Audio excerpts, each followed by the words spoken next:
그러면은 지금 시점에서 좀 자산을 좀 빨리 늘리고 싶으면은 어떤 식으로 좀 준비를 해야 할까요? 자산을 그러니까 빨리 늘리고 싶다. 여기에 음. 초점을 둔다면 이것을 이용해야 합니다. 네, 안녕하세요. 투트랙입니다. 오늘은요, 스페이스 봄이라는 채널을 운영하시는 이제 이고은 작가님과 또 투자 관련한 이야기를 조금 진행해 보려고 합니다. 일단 환영합니다. 박수! 작가님, 안녕하세요. 네, 안녕하세요. 네, 이렇게 어려운 거를 해주셔서 감사합니다. 아닙니다. 초대해 주셔서 감사합니다. 우선 본인 소개 좀 부탁드리겠습니다. 네, 저는 거위 농장주 이고은입니다. 제가 거위 농장주라고 소개를 하는데요. 제가 실제로 거위를 키운다기보다는 자산 거위들, 저에게 황금알을 낳아다 주는 거위들을 잘 모으고 그리고 키우는 역할을 주로 하기 때문에 거위 농장주라고 제 소개를 하는데, 사실 저뿐만 아니라 모든 분들이 다 거위 농장 운영하고 계시죠. 그래서 오늘 이제 거위 농장을 어떻게 하면 좀 더 효율적으로, 효과적으로 잘 운영할 수 있을지에 대해서 말씀을 드리려고 나왔고요. 그래서 저는 그 관련해서 책도 쓰고 유튜브도 하고 블로그도 하고 그러면서 자산 거위를 잘 키우고 있습니다. 그 최근에 나왔던 신작 제목이 어떻게 되죠? 제가 책을 2권 썼는데 최근에 나온 거는 자유로운 투자자. 그거 읽어봤는데 초보자분들도 되게 쉽게 이해할 수 있게끔 잘 풀어서 설명해 주신 것 같더라고요. 그래요? 그렇게 봐주시면 다행이고요. 근데 어려운 것도 좀 있어요. 네, 맞습니다. 중간에 좀 어려운 것도 있는데 어려운 내용들은 이전 책을 참조하길 바란다. 이렇게 적어놨더라고요. 맞죠?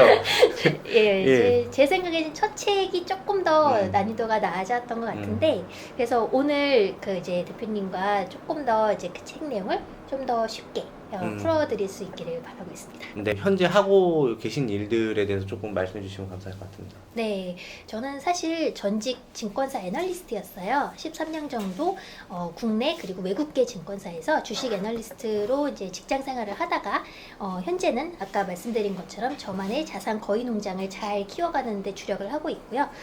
그리고 제가 지금 가장 열심히 하고 있는 부분은 이제 어떤 자산 거위를 잘 키워나갈까, 이런 새로운 투자 아이디어에 대해서 계속해서 공부하고 연구하고 실행하고, 그리고 그 결과물을 책, 블로그, 유튜브로 이제 다른 분들과 소통하는 일들도 하고 있습니다. 애널리스트로 활동을 하셨다고 하셨어요. 13년간. 그쵸? 네. 네. 연봉이 꽤 높았을 거예요. 제 생각엔 그래요. 네. 근데 이런 것들을 다 포기하시고 퇴사를 하신 이유가 좀 궁금해요. 저는 애널리스트 일을 천직으로 여겼어요. 굉장히 그 일을 재밌게 했고 또 그런 기회가 있었던 거에 너무나 감사하게 생각을 합니다. 그런데 애널리스트가 어떤 일을 하느냐? 그러면 주된 업무는 결국에는 나의 투자 아이디어를 리포트로 정리해서 그거를 이제 저희 기관 투자자인 펀드 매니저들과 이제 커뮤니케이션 하는 그런 게 이제 주된 업무인데, 그건 좋은데 제가 좀 답답하게 생각한 부분이 크게 2가지가 있어요. 첫 번째는 저는 이제 굉장히 저는 이제 직장 생활을 하면서 저만의 다른 또 투자를 계속해서 병행해 오다 보니까 투자 자산이 굉장히 다양한 게 좋다. 자산 거위가 이것 부동산도 있고 주식도 있고 암호자산도 있고 금도 있고 굉장히 다양한데, 저희의 그 분석을 해야 되는 대상은 국내 주식, 그 안에서도 특정 섹터, 그 업종만 제가 거기에 대해서 이제 분석을 해야 된다는 게 굉장히 좀 답답하게 여겨졌고, 그리고 2번째는 제가 또 다른 투자를 계속해서 하다 보니까 가격 예측만이 투자의 전부가 아니라는 걸 너무 열심히 깨닫게 되었어요. 오히려 제가 주식 애널리스트의 주된 업무는 어떤 자산의 가격을 전망하고 예측하는 일이 많은데, 그게 전부가 아니라는 거를 절실히 깨닫고, 이거 가격만 맞추려고 하는 게 큰 의미가 없다. 그래서 이 애널리스트 일이 조금 부질없다는 생각을 저는 개인적으로 좀 하게 되면서, 그러면 저는 지금 나와서 애널리스트 일을 계속 하고 있다고 느껴요.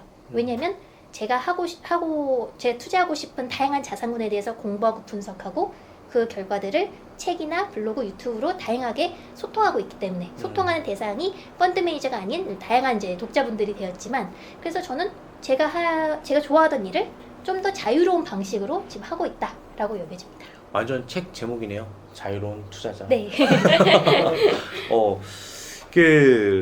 이제 투자의 발견이라는 작가님 저서에서 투자는 거위 농장을 운영하는 게임이다라고 말씀을 하셨는데, 그거를 조금 어떤 의미인지 좀 얘기 좀 해주시겠어요? 네, 투자는 거위 농장 운영하는 게 제가 이제 항상 대문짝만하게 모토로 써놓고 있는데요. 저는 제가 이제 나와서 하고 싶은 일 중 하나가 저의 이제 투자를 잘하는 것뿐만 아니라 다른 분들에게도 조금 더 좋은 방법을 알려드리고 싶어요. 그럼 왜냐면 대부분 많은 분들이 투자가 뭘까 생각해 보면은 자산을 저점에 사서 고점에 비싸게 팔아가지고 시세 차익 먹는 거까지만 생각을 하시는데 그것도 당연히 맞지만 그거보다 더 큰 투자의 세계가 있는데 너무 거기에만 이제 몰두해 계시는 거죠. 그래서 투자는 자산을 늘려가는 일 이렇게 정의를 하고 싶고 그러면 나의 그 농장 자산 포트폴리오에 부동산 일단 시작은 사회초년생이라면은 이제 시간 자산 거위만 있겠죠. 내가 현금으로 월급을 벌 수 있는 시간 자산만 있겠지만 조금 더 돈을 벌어서 돈 자산도 하나씩 추가하고 이렇게 해서 늘려가는 게 결국에 이걸 투자를 잘하는 것이다. 그래서 투자는 거위 농장을 운영하는 것 그리고 제가 앞서 말씀드린 것처럼 그러면 투자 고수들은 거위 농장을 더 잘 운영하고 아직 초보이신 분들은 거위 농장을 운영하다가 잘 모르겠네 이렇게 하시는 분들도 있을 거고 결국에는 투자는 우리 모두가 다 거위 농장 운영하고 있다. 그러면 어떻게 농장을 잘 운영할 수 있는지를 배워보자입니다. 그럼 그 거위는 뭐 암호 자산도 될 수도 있고 그럼요. 네. 한 마리는 또 어떤 거는 뭐 부동산 그리고 해외 부동산, 국내 주식 뭐 네, 여러 그래서 가지 있을 수 있겠네요. 이솝우화에 나오는 것처럼 예. 황금알을 낳는 거위가 이제 자산이 되는데 어떤 거위는 현금 흐름을 가져오면 그게 황금알을 낳는 건데 알을 낳지 않는 거위도 있어요. 예를 들면은 성장주라고 불리는 그러니까 배당을 주지 않지만 가격이 엄청나게 빨리 올라갈 걸로 기대되는 거위 그런 거는 거위를 팔면 더 비싸게 팔 수 있는 그렇죠. 그런 거위는 굉장히 빠르게 성장하는 거위라고 할 수도 있고 그러니까 저는 자산을 다양한 거위로 비유를 하고 있고 우리 농장에 어떤 한 특정한 거위만 있는 것이 아니라 우리 농장의 어떤 균형을 잘 맞출 수 있는 내가 원하는 거에 따라서 그거를 잘 배분하고 구성하고 잘 키워가는 그런 부분에 좀 초점 맞추고 싶습니다. 그 대표님 저서에 보면은 그런 내용이 나와요. 현금 흐름 4분면을 이제 딱 이제 예시로 주면서 얘기해 주셨는데요. 이건 무슨 의미일까요? 네, 현금 흐름 4분면은 제가 한 말이 아니라 부자 아빠, 가난한 아빠. 가난한 기요사키? 아빠가 먼저인가? 로버트 기요사키. 네, 로버트 기요사키 너무나 유명한 책에서 나오는 도표입니다. 그래서 결국 자신의 포지셔닝이 자신의 주된 현금 흐름이 어디서 나오느냐에 따라서 나의 포지셔닝이 결정된다는 건데요. 그래서 ESBI라고 하는데 E는 employee, 그러니까 종업원, 그 월급을 받는 사람. 그리고 S는 이제 어떤 스페셜리스트가 되기도 하고 아니면 작게 자영업자를 뜻하기도 하고요. 그리고 그 다른 쪽에는 B와 I가 있습니다. 내가 만약에 회사를 다니면서 월급을 받고 있다라고 하면은 E에 있는 거고, 네. 근데 어느 한 주된 현금 흐름에 따라서 이제 포지션이 있지만 내가 양다리 전략을 걸칠 수도 있죠. 내가 월급을 받고 있지만 내가 작게 뭐 스마트 스토어를 해서 S 영역에서도 돈을 벌고 있어. 그러면 이거 S의 양다리일 수도 있고, 저 같은 경우는 이제 직장 생활을 해서 E에 주로 있다가 점차 자산들이 나에게 현금 흐름을 가져다주는 I 영역, 인베스터 영역으로 점차 옮겨간 거고요. 지금은 거기 있는 거고, 하지만 저도 I에 주로 있지만 S 영역에 약간 양다리를 걸치고 있죠. S는 어떤 자영업자의 영역이 또 있으니까. 그래서 B는 뭐예요? B는 비즈니스입니다. 자기 뭐 사업인데 사업체를 S와 그 본질적으로 다른 점은 S는 내가 직접 몸을 움직여야 현금 흐름이 들어오는 구조이고 B는 시스템이죠. 네, 그래서 그렇기 때문에 결국 이제 내가 그냥 어떤 경제적인 성공을 바란다면은 어디 있든 상관이 없어요. E에 있어도 충분히 돈 많이 벌 수 있잖아요. 임원이 되면. 그쵸. 네, 그리고 S에서도 엄청 성공할 수 있고요. 네. 단 만약에 나는 시간의 자유를 원하는 사람이야 라고 한다면 그러면은 우리는 이 세로축을 넘어가야 합니다. B나 I로. B는 다른 사람의 시간을 사서 레버리지하는 사람들이고요. B는 내가 다 하는 게 아니죠. 각 분야의 임원들을 고용을 해서 너는 뭐 마케팅 맡고 너는 재무 맡고 이런 식으로 하는 사람이고, I는 나 대신 나의 그 다른 돈 자산들이 나에게 현금 흐름을 가져다 주기 때문에 내가 나는 시간의 자유가 그렇게 뭐 필요하지 않고 내가 하는 일이 너무 좋아라면 한다면 E나 S에서 뭐 충분히 하셔도 되고, 만약에 내가 원하는 게 잘 생각해 보니까 나는 다른 거를 좀 더 하고 싶어라고 한다면 B나 I로 가는 방법을 궁리하고 조금씩 실천을 해서 그쪽으로 가도록 해야겠죠. 저 같은 경우는 그러면은 사업을 운영하고 있고 직원들도 고용하고 있고 투자도 좀 하고 있고 또 한편으로는 자영업자적인 면도 좀 있으면은 약간 요런 식으로 느낌이 되겠네요. 네, 그러니까 아까 말씀드린 것처럼 양다리가 되는데 결국 이제 주된 그게 어디냐를 이제 한번 생각해 보시면 될 것 같고요. 그리고 대표님이 아예 뭐 한 6개월 동안 해외 나가셔도 잘 돌아갈 수 있다면 이제 B가 주된 그거는 아닌 것 그거 같아요. 아닌가요? 네, 그러면은 S하고 I하고 B하고 딱 조금씩 다 걸쳐 있는 것 같아요. 네, 그래서 기요사키의 그 설명에 따르면 B에 갈 정도면은 직원이 한 500명 정도 되어야 하고요. 그게 아니에요. 네, 그래서 내가 그건 이제 어쨌든 이제 모두 어떤 영역에 있어야 한다는 게 아니라 각자의 내가 원하는 건 무엇인지를 한번 생각해 보자는 거죠. 저는 이제 B로 가고 싶은 마음도 있긴 한데 또 그러기에는 또 리스크 하잖아요. 또 리스크가 많잖아요. 직원을 많이 한다는 게. 그래서 모두가 다 생각하는 대표님처럼 I로 가고 싶죠. 네. 네, 그래서 저 같은 경우는 그래서 나는 I로 가고 싶다라고 한다면 우리가 이제 사실 돈을 버는 방법, 투자를 할 수 있는 방법은 무궁무진해요. 그 대상도 엄청 다양하고 하지만 그 안에서 나에게 현금 흐름을 주면서 또 나의 시간 자산을 많이 뺏지 않는 방법을 또 특별히 연구를 해야 돼요. 그러니까 처음에는 어쩔 수 없이 우리가 어떤 특정한 투자나 방법에 대해서 배울 때는 시간을 많이 들여서 어느 정도 배워야 하겠지만 그리고 노하우를 익혀야겠지만 점차 우리가 원하는 거는 우리 어떻게 하면 내 시간을 레버리지해서 그러니까 다른 사람의 시간을 사서 빌리든지 해서 나의 시간 자산을 적게 하면서 내 원하는 현금을 얻을 수 있을까? 제가 정의하는 시간의 자유는 그겁니다. 내가 원하는 현금을 얻는데 나의 시간을 적게 쓰는 것.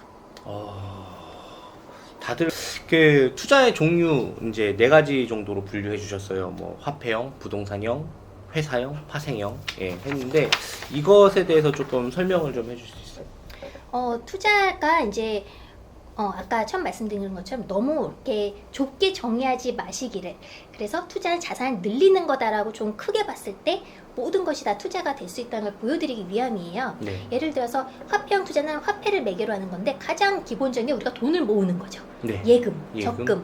그거는 투자가 아니라고 생각하시는 분이 많을 텐데 그것도 투자죠. 조금 수익률이 떨어지긴 하지만 요새는 또 수익률이 높죠. 금리도 높아졌으니까. 네. 그래서 사회초년생 저 같은 경우는 처음에는 화폐형 투자를 많이 했죠. 처음에는 월급 받아서 열심히 저축하는 걸로 시작을 했고 그 다음에 저 같은 경우는 그리고 회사형 투자는 회사를 매개로 하는 투자. 회사에 나의 시간 자산을 갖다 바치고 월급을 받았기 때문에 회사에 직장인으로서 회사형 투자를 해왔던 거고 그리고 화폐형 투자를 보통 사회초년생이나 초보분들은 그렇게 시작을 많이 하시죠.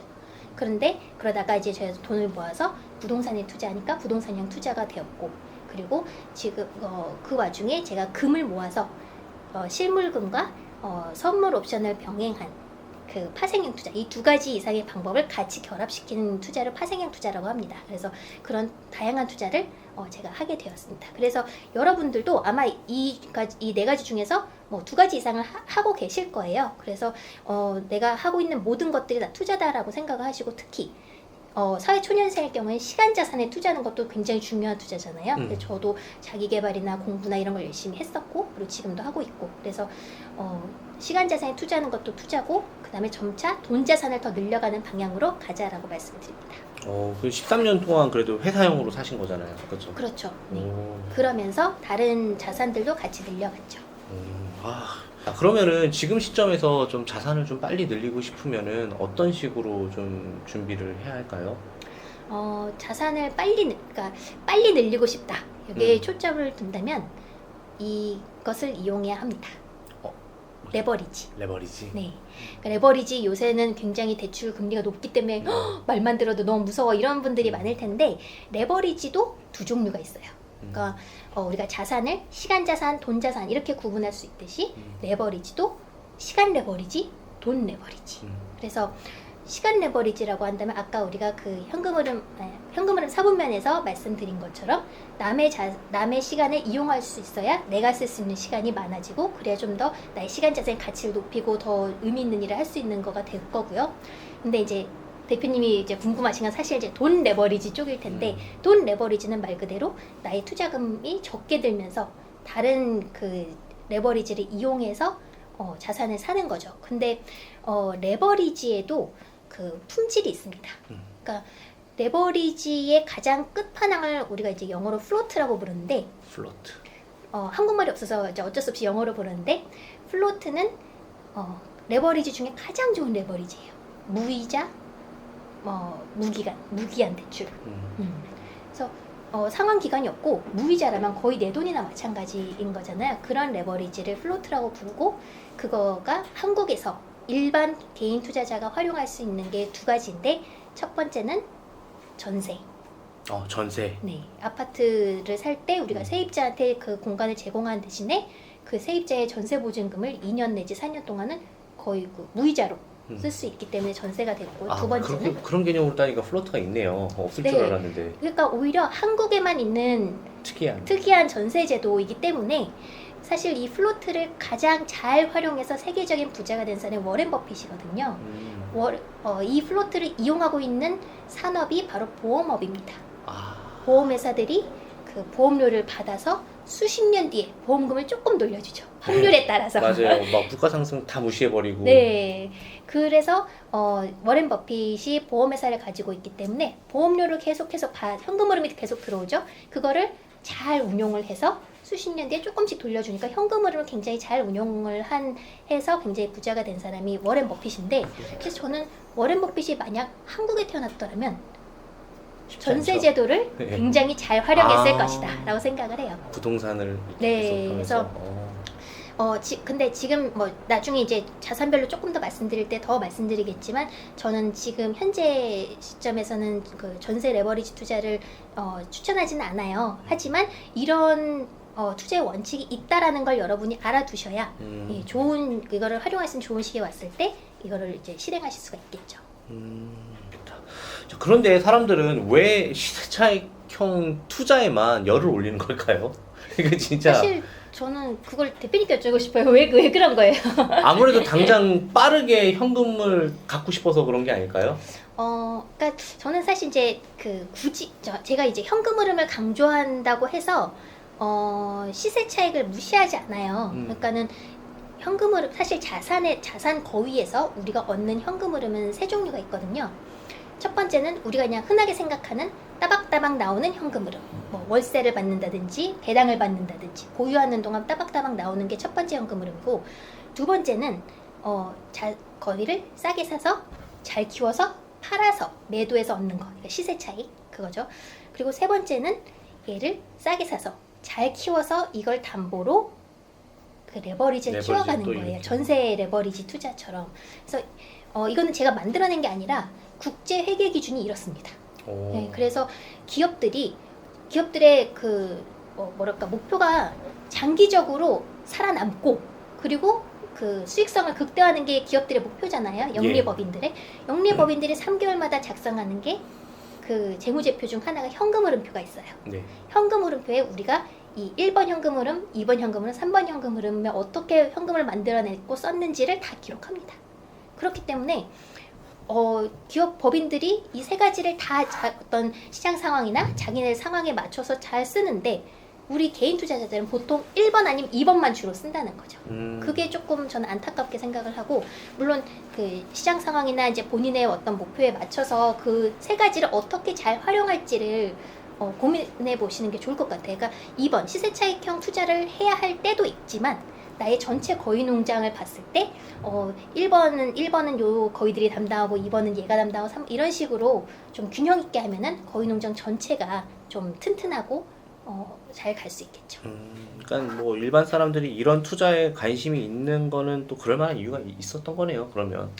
그러니까 다른 거위 농장 전체를 보면서 결국엔 우리 전체 자산을 키우는 게 목적인데 어떤 한 프로젝트에서만 우리가 돈 버는 게 목적이 아니라 그랬을 때 전체를 바라보는 게 저는 장기적으로 훨씬 좋다고 생각을 해요. 예를 들어서 제가 방금 말씀드린 전세 레버리지 아파트에 투자를 했다면 저는 반드시 또 가져가야 할 거위가 미국 달러 배당주라고 생각을 해요. 그러니까 요즘과 같이 좀 이렇게 그 주택 시장이 많이 안 좋을 때는 아니 주택 시장뿐만이 아니죠. 어떤 원화의 전체가, 예. 자산이 안 좋아질 때는 우리가 달러의 자산이 가치가 더 높아졌을 때 이거를 가져와서 좀 더 좋은 기회로 활용할 수도 있고 그래서 농장 전체를 봐야죠. 저는 그래서 코카콜라 주식을 꽤 오래전부터 오, 사갖고 있고 지금도 플러스예요. 네. 예. 플러스야 이제 오래전 사셨는데. 예. 계속 올라가더라고. 지금 안 좋을 때도 계속 올라가더라고요. 네, 그래서 코카콜라는 이제 배당 귀족주 중 하나인데 배당 귀족주는 최소 25년 이상 한 해도 빠지지 않고 전년도 대비 배당을 더 늘려준 회사잖아요. 예. 예, 그렇기 때문에 특히 좀 시장이 안 좋을 때 그런 배당 귀족주들은 더 빛을 발하죠. 그러니까 3개월에 한 번씩 달러 현금 흐름을 주고 그리고 주가도 많이 안 빠지는 편이고. 예, 맞아요. 이번에도 코로나 때도 한번 크게 들렸었는데 그래도 또 다시 또 정고점 회복하고 또 계속 네. 올라가더라고요. 부자가 되기 위해서는 목표가 중요하다고 말씀을 하셨어요. 근데 이렇게 수치적으로 나는 뭐 10억 부자가 될 거야. 뭐 나는 100억 부자가 될 거야. 이렇게 수치로만 정하면 되는 걸까요? 굉장히 중요한 이야기예요. 그러니까 난 부자가 될 거야. 좋은데 부자가 뭔지를 정의를 해야죠. 사람마다 부자에 대한 그 목표가 다르니까. 그리고 그 목표를 이왕이면은 어떤 부의 잔액이 아니라 부의 크기라기보다는 현금 흐름 기준으로 목표를 세우시는 거를 저는 추천드려요. 예를 들어서 몇 년 전에 뭐 10년 안에 10억 만들기 이런 목표가 유행을 했었는데 그것도 좋지만 그냥 그 10억 내가 아파트 한 채만 딱 10억짜리가 있어. 그러면 나는 자유로운 투자자가 된 걸까요? 아니요, 엉덩이에 깔고만 있는 겁니다. 네, 그래서 내가 진정 자유로운 투자자가 되려면, 자유로운 부자가 되려면 현금 흐름이 내가 원하는 만큼 들어오는 상태가 저는 이상적이라고 생각을 해요. 그렇다면 나는 목표는 월 현금 흐름이 얼마일까를 한번 고민해 보시고 그 목표액을 정했다면 나의 현재 상황 일단은 뭐 현재 뭐 30살이고 뭐 돈은 얼마 모았고 뭐 월급에서 얼마 저축할 수 있고 뭐 이런 것들이 다 다르잖아요. 그 현재 상황 그리고 나는 앞으로 뭐 10년 뒤에는 월 500만 원 이상을 만들고 싶어라고 한다면 투자 내비게이션을 만드는 거죠. 이거는 제가 운영하는 홈페이지 스페이스봄닷컴에 가시면 나만의 기준금리 구하기가 있어요. 거기서 나의 나이, 뭐 이제까지 모아둔 돈 이런 것들을 입력하시고 그리고 나의 목표를 입력하시면 나만의 기준금리를 되게 간단하게 나올 수 있습니다. 근데 아까 그 레버리지 계속 말씀해 주셨는데 레버리지 위험성은 없을까요? 지금 같은 시기는 굉장히 네, 위험하잖아요. 당연히 있죠. 그러니까 네. 레버리지는 이제 누구나 되게 좀 유혹적이지만 자산을 빨리 늘릴 수 있는 방법이기 때문에 하지만 굉장히 조심해야 된다. 이거는 뭐 너무나 당연한 거고요. 그런데 이 조심을 어떻게 하느냐? 그러니까 우리가 투자는 자산을 늘려가는 거라고 했는데 레버리지의 위험성은 여기 있어요. 자산을 늘려가야 되는데 자산을 잃을 수 있어요.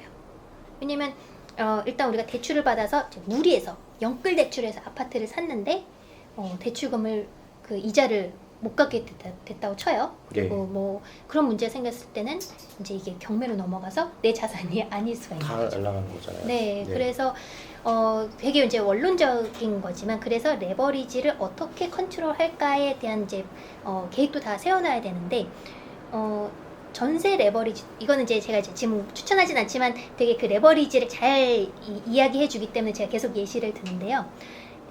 전세 레버리지 투자를 했을 때 가장 큰 리스크가 요즘처럼 전세가가 하락을 해서 내가 레버리지를 점점 키워가면서 현금을 얻을 줄 알았는데 이거를 돌려줘야 되고 어쩌면 돌려주지도 못하게 되는 상황이 되는 거죠. 깡통 전세. 네. 네. 그래서 저는 이제 전세 레버리지 투자를 할 때 굉장히 좀 일단은 역전세가 날 수 있는 확률이 어느 정도 되냐를 제가 시계열로 분석을 했더니 대략 투자 기간에 우리나라 이제 그 데이터가 있는 기간 동안 보니까 한 3분의 1 정도는 내가 원하는 수익률이 안 맞춰질 수 있어요.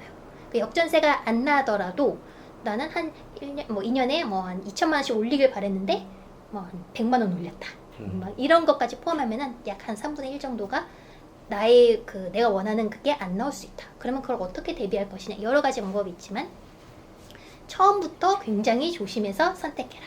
매매가와 전세가가 둘 다 저평가되었을 때 사라. 요즘 같은 경우는 저는 추천을 안 하는 가장 큰 이유가 이거예요.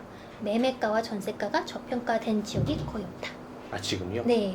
그래서 저는 몇 년 전부터는 이제 그 전세 레버리지를 더 이상 안 늘리고 있거든요. 몇 년 전부터면 지금 이런 상황을 예상할 수도 있었던 거네요, 그때. 그러니까 예를 들어서 그 서울 특히 이제 서울 수도권 같은 경우는 작년 재작년부터 조금 저의 기준으로 저는 이제 저의 가치 평가 기준은 통화량이거든요. 통화량이 늘어난 거에 비슷하게 전세가가 늘어나야 대략 그 이제 버블이 없다고 보는데 전세가와 이제 매매가가 둘 다 이제 굉장히 많이 올랐죠.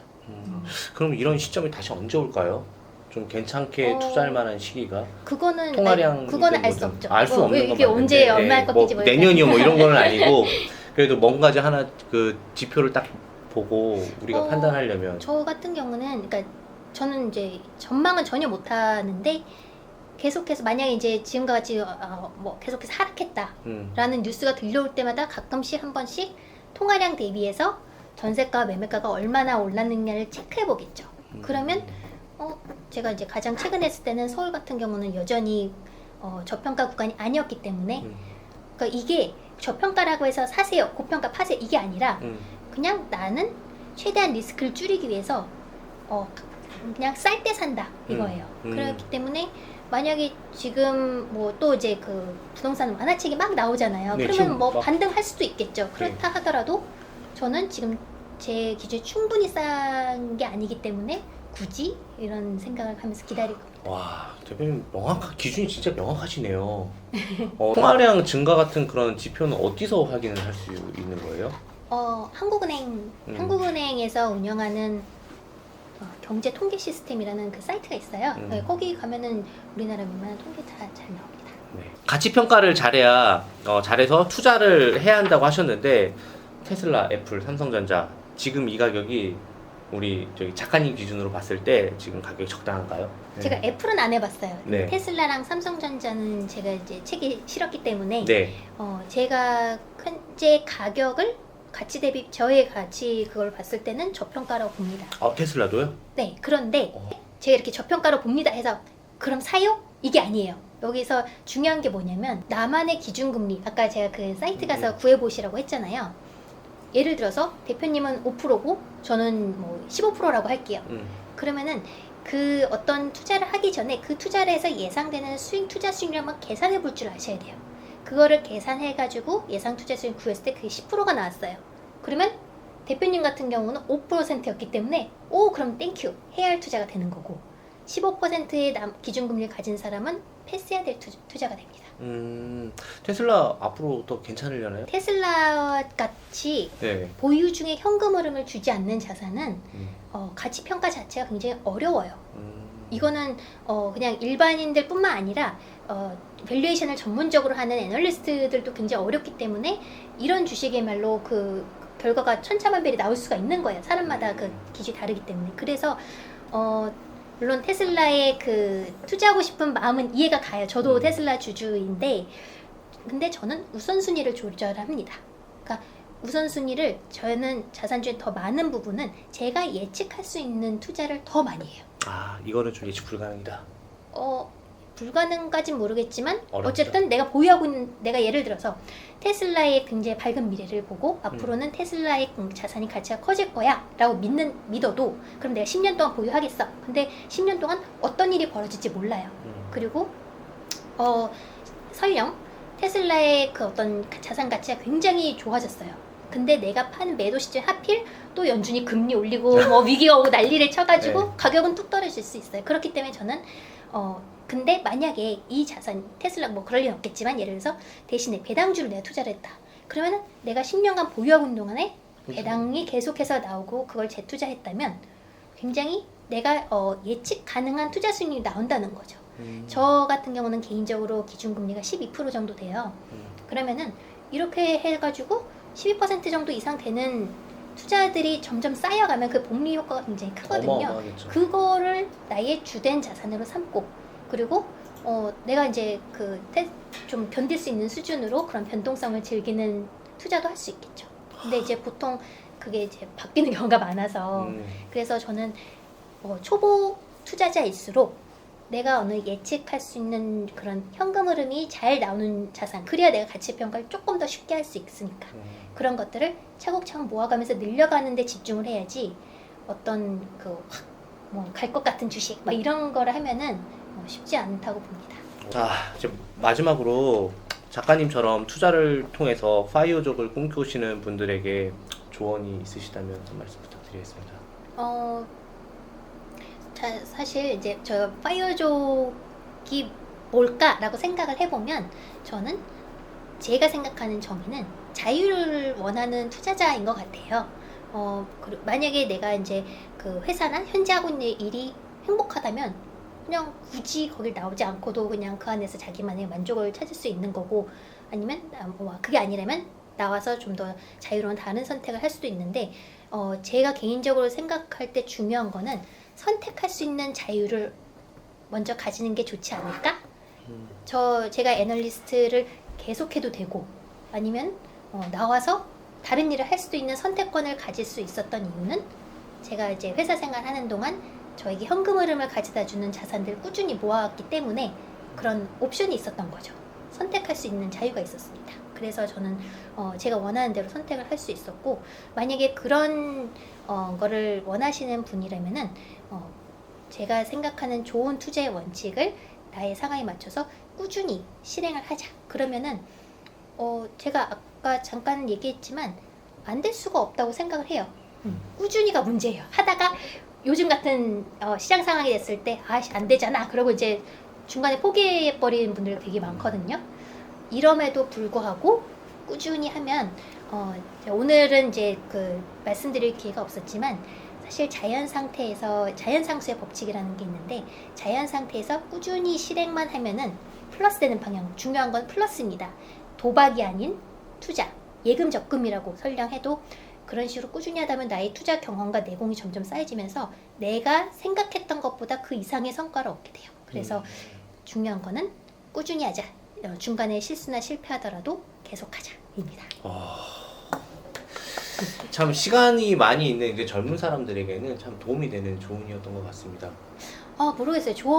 도움이 되었으면 정말 좋겠는데 많은 분들이 되게 성급함이 있어서 꾸준히 하자고 그러면서 되게 안 좋아하실 수도 있을 것 같아요. 근데 꾸준하는 게 진짜 정말 힘든 것 같아요. 맞아요. 힘들어요. 작가님 앞으로 인생 계획이 조금 궁금해요. 대표님 되게 젊으신데 또 앞으로 어떤 인생 계획이 있으신지. 저는 근데 지금 하고 있는 일을 좀 더 자유롭게 성장하면서 하고 싶고요. 그래서 이제 지금 하는 투자를 좀 더 잘 하고 싶고, 좀 더 성숙한 투자자가 되고 싶고, 그리고 제가 이제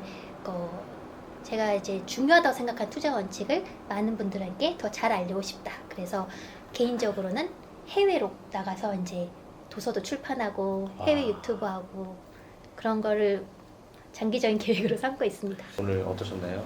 저는 대표님이 굉장히 편하게 잘해주셔서 너무 재밌었고요. 근데 제가 재밌는 게 중요한 게 아니라 이제 보시는 분들이 좀 도움이 되었으면 합니다. 아니에요. 더 궁금하신 분들은 이제 스페이스봄 채널에 가셔서 또 보시거나 대표님 저서를 많이 구입을 해서 또 보시면 또 좋을 것 같다는 생각이 들었습니다. 모두가 부자 되는 그날까지, 지금까지 스페이스봄 투트릭이었습니다. 감사합니다.